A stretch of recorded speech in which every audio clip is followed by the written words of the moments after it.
welcome to another episode of the Geek Coast channel. I'm your host, the Wizarding Demigod David. I hope you're all doing fantastic wherever you are in this universe.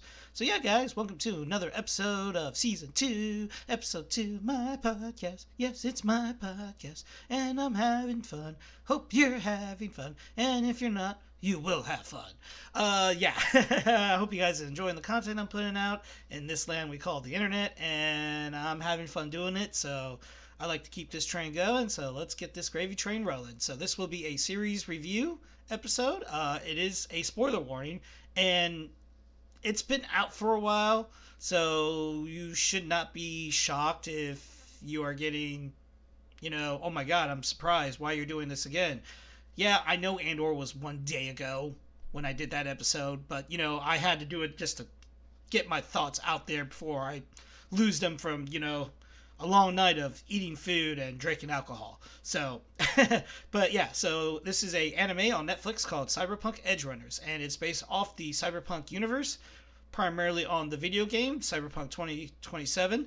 And yeah, that game had probably one of the roughest starts in video games that I've seen. Like, it was pretty rough. Like, if you played it on a old gen console, you could not play that game. That game was unplayable. There was no way you can even get past like the first story arc without it glitching or crashing and crashing and crashing and more crashing. But yeah, it was ridiculous. The new gens had a lot of issues, a lot of bugs also, and then the PC also had a lot of crashes and bugs to itself. So there were like a lot of video montages of like seeing people's characters just all of a sudden fall through the map, or their cars just fly halfway across the map on fire, blowing up into pieces. So it was pretty interesting. But CD Projekt Red, which that's the developers of Cyberpunk, not their first rodeo, I believe. I think one or two of the Witcher games kind of suffered a similar fate or similar bad start, and they did fix it. So they yet again fix it, and with a lot of updates, a lot of tweaking, duct tape, rubber bands, anything to get this game black playable, they managed to do it. I've been recently playing it too. I'm pretty much a female Corporal V lifestyle, and I've been doing this build where I'm a hacker that does slashy, slashy, stabby, stabby with swords and melee. So it's actually kind of cool, like walking to a group of enemies and hack pretty much half of them to death, and then my character's like so swift and fast that the other half will die even before they even knew what was happening. So it's fun. I'm having a lot of fun, and I hope if you guys are playing that game too, let me know what builds you're doing and stuff like that in the comics. I would like to see, and maybe my next playthrough I might do a different build and stuff like that. But anyways, we're getting sidetracked, so let's get back on track. And yeah, let's talk about this anime. This beautifully well done anime, Cyberpunk Edgerunners. Jesus, guys, this anime was absolutely beautifully written, beautifully done, absolutely amazing. The characters were great. The story was amazing. The emotions you see these characters feel and do is also fantastic, and it was great.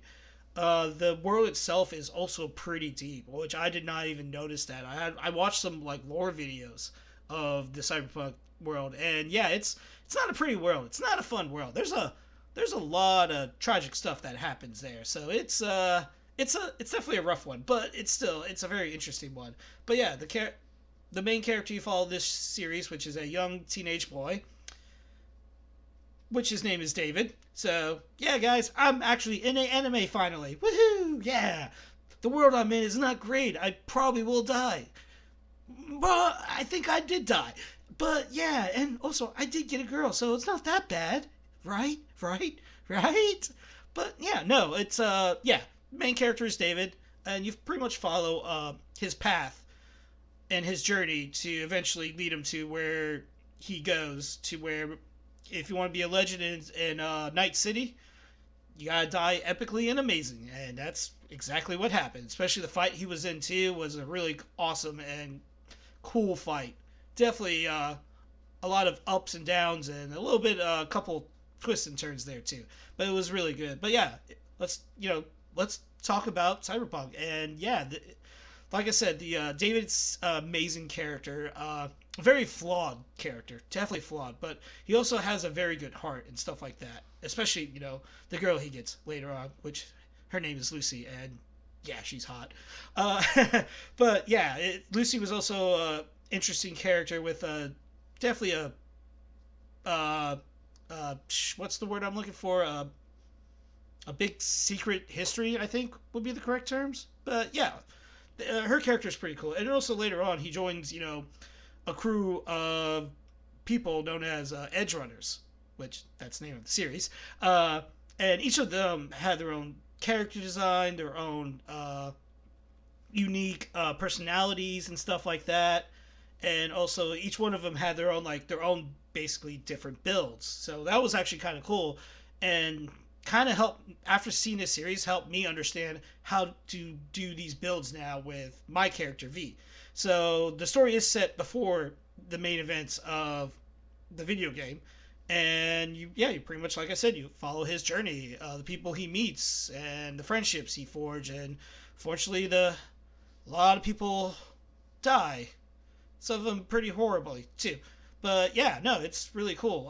The music itself is absolutely amazing. It set the tone, the mood, the vibe. Uh, it was great. The opening theme is absolutely amazing. And also, what is surprisingly, because at first I was like, wait a minute, I know this song. And who in all of the names of all the gods think that a Franz Ferdinand song will be in a opening theme of an anime?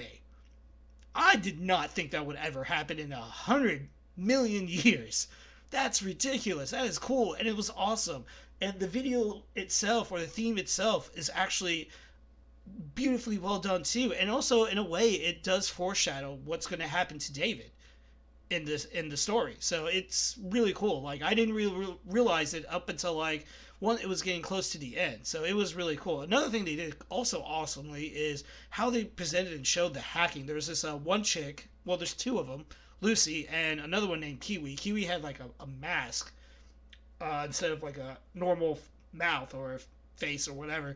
And how they showed them doing the hacking was really cool. It was really awesome. Like, the way the anime style for that was really cool, especially when they're breaching or going into the internet and basically, in a sense, diving, and showing them, like, as they say, breaking the ice is basically like the firewall, and literally shows like wall of ice that they're literally, with certain hand movements or whatever, trying to break it. So it was really cool how they did it. Another thing they did also awesomely well was going cyber psychosis, and yeah, they did a really good job, which basically literally what it means is you're losing your fracking mind. You are. And it shows it beautifully. Like, happens to Maine, who's like pretty much the leader of the group, and you see him like slowly and surely like losing his mind. Like, his point of view is absolutely fantastic and great, and how they present it and show it, like, he was like, his eyes were going everywhere, and just shows that you are losing your mind. In which, in a sense, if you chromed up a lot or have like a bunch of cybernetics and mods in you, your brain cannot take it, and you're just basically going nuts, and you're just losing your mind. And it's beautifully done.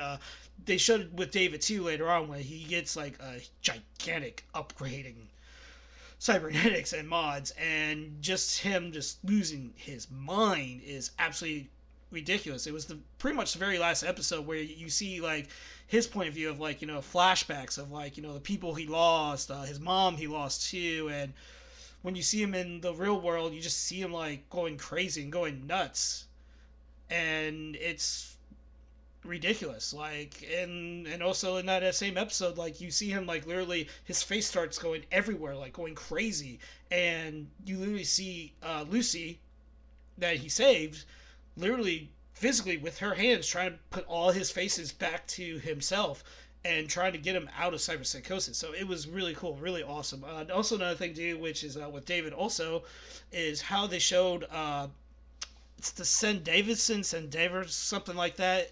It's basically something that he puts like on his spine, and it makes him basically go as fast as the Flash in a sense. But they show like his point of view where everything's slowed down, and then you see like a after image of him just going. So that was really cool. I thought it was awesome. And they also show the scenes like how fast he's really going, and it's really cool. It's really awesome. But yeah, guys, check this anime out. It's really good. I enjoyed it and love it. And it may not be, if you haven't seen animes before, I don't think that's a good starter anime to watch, even though it is absolutely beautifully. I would say give Cowboy Bebop a try. Ghost in the Shell, which is a cyberpunk-ish anime, check that out too. That may be a good starter for you, and then go do Cyberpunk Edgerunners and stuff like that. So yeah, guys, I think I'm going to do another follow-up episode, which I'm not excited to. I don't want to do it, but I got to do it because it is part of the MCU and I have to see it. And that's She-Hulk, and I don't want to do it. If I do it, I have to drink a lot of alcohol. I got to. But anyways, guys, hope you enjoyed the episode. Give it a big old like. Leave a big old comment, and also give out a big old share in the land of the internet, all over social media. Tell your mothers, tell your fathers, your husbands, your wives, your evil ex, your evil step family. Do it all. Do the thing. And yeah, and as always, guys, I hope you're all doing great. And as always, my friends, stay geeky. Love you all.